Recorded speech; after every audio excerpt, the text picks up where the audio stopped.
So the Lotus is coming along pretty good. I have done quite a few things after doing the clam shims. Actually, just cleaning out the inside, getting that all prepped to put everything back together. I'm gonna modify this header panel also so that I can get to the screws without having to take all this off again. I'm also going to probably negate putting these guys back in so I don't have to take any of that off. Might put some Velcro instead just on these points. And then the header panel, I'm probably gonna make some holes just to screw that in.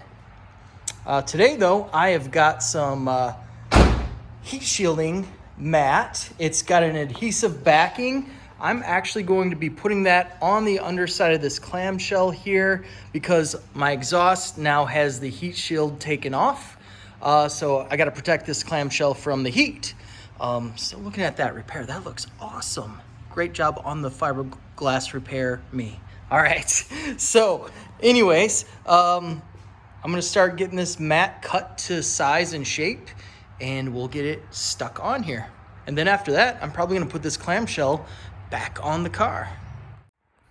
I've got the heat shielding laid out flat so it can get rid of that curve that it was all rolled up. Next step is to put some alcohol or some degreaser down, clean this area up so it's ready to stick.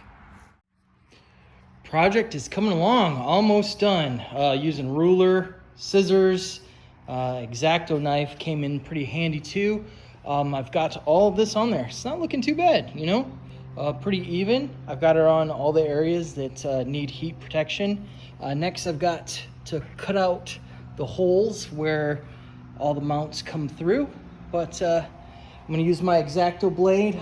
Don't know where I put it right now, but cut those out and this should be ready to go on the car afterwards. Getting excited. There you have it. It's all done. All the mounting holes are cut out. Heat shielding is laid down nicely and looking good. Should be able to protect the clam from all that exhaust heat.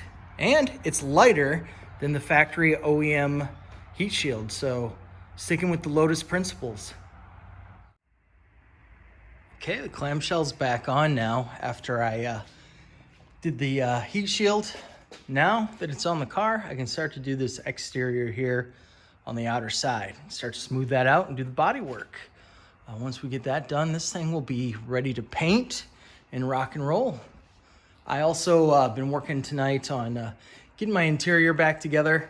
I've got the speaker panel and the header panel in there, and I've got the header panel modified. You can see here, I have access now to put the screws that go on to this through the bottom without taking all that off. Basically, there's little notches in this and I just cut those out. So now that I have access to those bolts, like I said, I'm not gonna put these guys that mount up back in. So I won't have to take out my seats and entire interior next time when I take the clamshell off. That'll be a lot easier.